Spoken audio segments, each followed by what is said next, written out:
Well, hey there, you're on the internet. I'm rediscovering the true meaning of free time, and welcome to the Triple N Network, where all you newbie nib nerds can find all the news you'll need.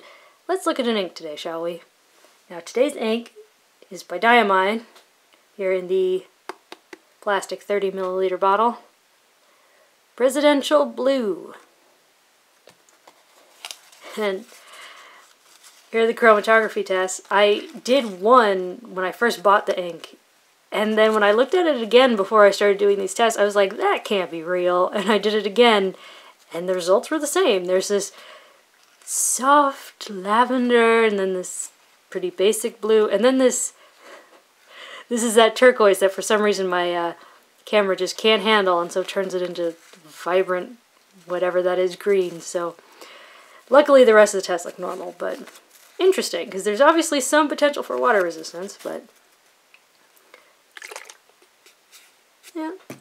All the tests were done in this Hero 616, which is a Parker 51 knockoff, where I broadened the nib. So, now, just for comparison's sake, I thought I'd show you some other Diamine blues. There's Presidential, Sapphire, Mediterranean, Bilberry, Asa, Denim, Kensington, Midnight, Sargasso, Florida, Majestic, Indigo, Prussian, Teal, Blue Black. Well, just for comparison's sake. Now, moving on to the paper test, starting from the top down in density, Clairefontaine 90 grams per square meter. 6 seconds to dry, which would be easier to see if my camera would get a hold of itself. Decent shading. There is a bit of a wooliness to it, but not too much. You definitely see the beginning of a sort of a halo effect. Good flow. I'd say it's just on the side of wet, like 6 out of 10. I said it's very professional looking color. It's a simple blue, slightly on the dark side, but I wouldn't call it a navy blue or even a blue black. Look at that water test. I dyed the paper a little bit, but that's fairly clear, it's fairly dark. There's enough there to recover something. So, next is Rhodia 80 grams per square meter. 6 seconds to dry. Come on, camera.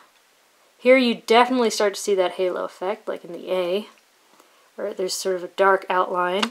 Good shading, like you see in the B, or sorry, the R. Still decent flow. No bleed feather spread, well behaved. You get a little bit of the puddle effect, but what's there is very there, it's clear, it's dark. Next is Tomoe River Paper. 7 seconds to dry. You definitely see that halo effect. I feel like you particularly notice it in the scrubby and like around the U. Great shading, good flow. I said there's potential for echo, but I was really liking this pen, paper, and ink combo. Yeah, not too bad. And the water test, considering this is Tomoe River and it loves to let ink just slide away as soon as you add more water, that's really not bad.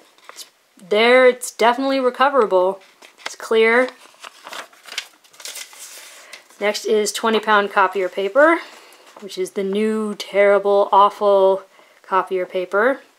2 seconds to dry, and yet I feel like you still get a bit of that halo thing going on. Like, kind of odd. I said pen, paper, and ink combo, not great, but not the worst ever. There's some bleed, but not much spread or feathering. There's not much shading. And that water test really isn't bad. I mean, that's dark, that's clear, it didn't explode. And again, this is a broadened nib, and this is the worst paper I've ever encountered. So that's not too bad. Oh, sea foamy. Anyways, next is Mead Notebook Paper, where it dried almost instantly.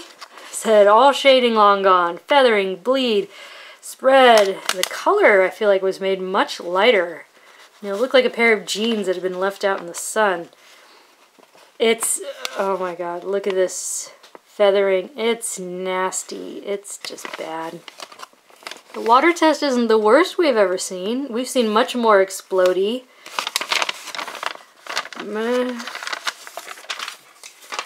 And lastly is Moleskin notebook paper, where it took 3 seconds to dry. There was feathering, there was bleed, and I said there are no redeeming qualities. And there really aren't. I mean, look at that feathering. That's pretty pronounced. I mean, you almost get a bit of a halo thing, but not much. It's just, it's flattened, it's woolly. Even the water test started to get a little explodey. Not an ideal combination. So, yeah, there's Diamine's Presidential Blue. It's a good blue. I think it's a little more unique than your average blue. There's something about it. I mean, maybe it's the secret waterproof purple undertones or something. But I liked it in this slightly broadened nib. It had a slightly wet flow, good color, good consistency. Don't recommend it on the cheapest papers you've ever encountered. But other than that, it does just fine. So, for your consideration from the Triple N Network. If you liked the video, please give it a thumbs up. If you'd like to see more, please subscribe to the channel, and thanks for watching. Bye.